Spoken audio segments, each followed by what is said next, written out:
You have embarked on a great adventure. You've decided to start a nonprofit corporation, a 501c3 community benefit organization. Where do you begin? Well, you need to start with a vision. A vision is a picture of the future after you have begun to do what you feel that you must do, after you have had success in developing your bold venture. Write your vision statement from the point of view of what is the world going to look like? What difference is our organization going to make in the world? Then write out your purpose and your mission. And if you can't distinguish between them, it's because often for many different models, they are interchangeable terms.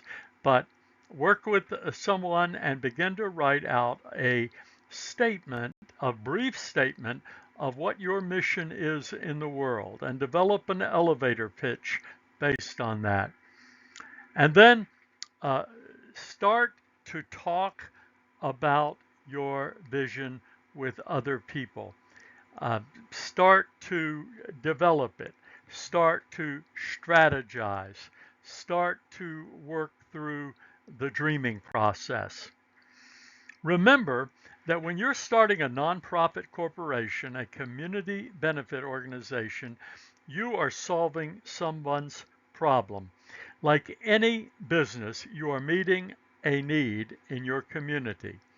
The funding will come as you meet that need. I suggest that you find a good mentor or coach or both. A mentor and a coach could be the same person or they could be different people. But do not take this journey alone.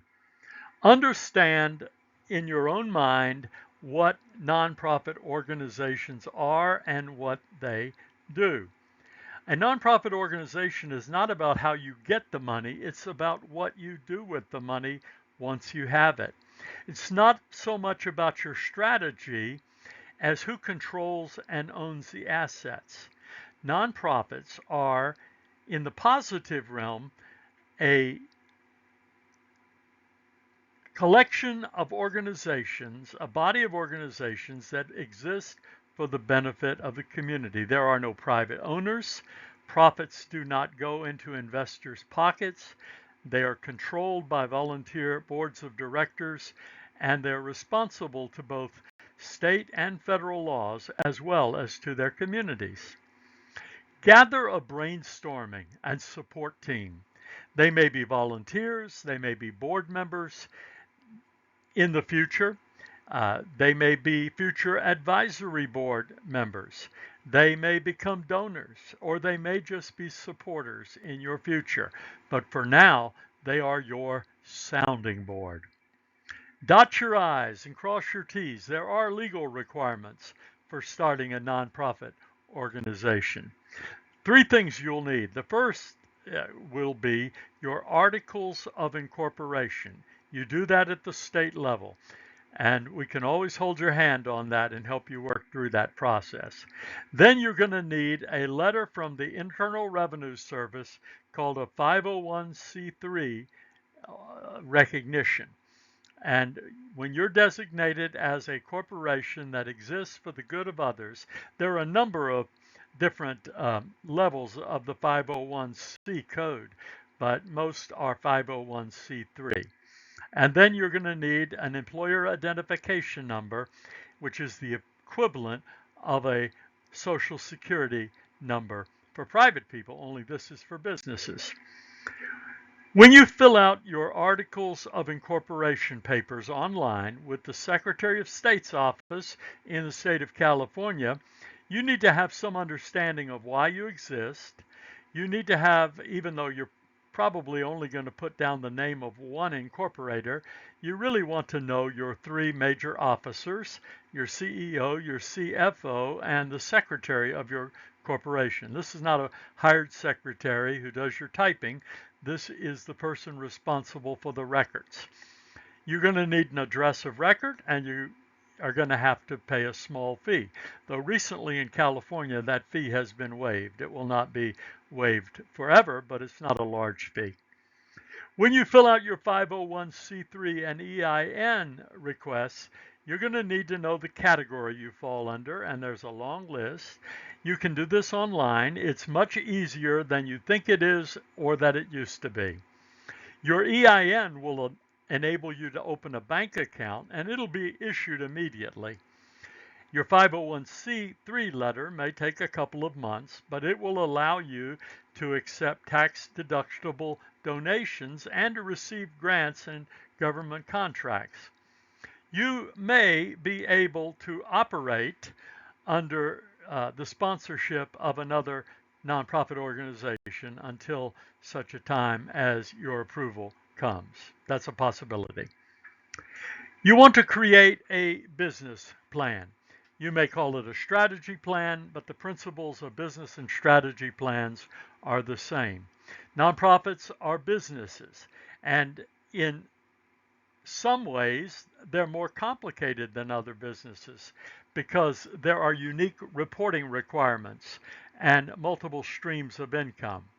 You need to work with your mentor and with the nonprofit organization version of the one-page business model canvas. Then you want to share the plan with your board and have them adopt it. Gather your board together. Decide how many people will be on your board initially. 5 to 7 is a good start.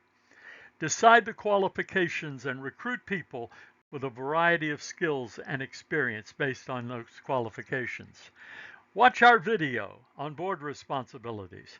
Don't oversell and don't undersell to get warm bodies. You need special people who are committed with you. And schedule your first meeting. Before the meeting, draw up rough drafts or a rough draft of your simple bylaws. Use a template and keep it simple. And then draw up an initial budget. Use a financial projections worksheet that we can help you work through. Understand your initial sources of income. Plan to be a donor yourself and to let potential board members know that they're expected to be donors as well. And keep it simple.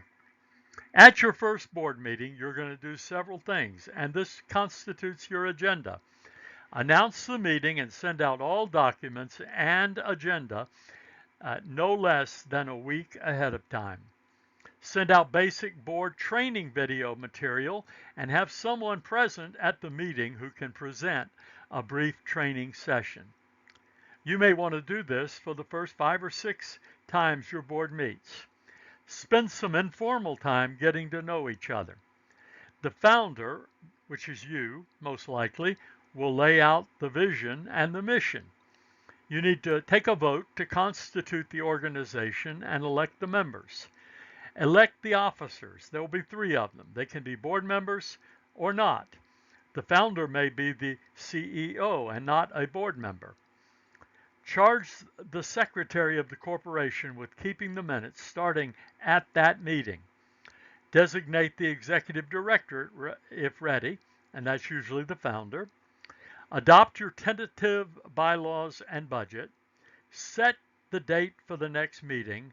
Adjourn your meeting and send out the unapproved minutes within 48 hours. At the next meeting, you will approve those minutes, and they will become a part of the permanent record of the organization. Keep on planning. Continue to develop your strategy. Network with other people and leaders in the community and organizations. Grow as a leader. Work at this process every day, even if you are a volunteer executive at first, and stay in touch with your mentor. One last thing. Go out and change the world.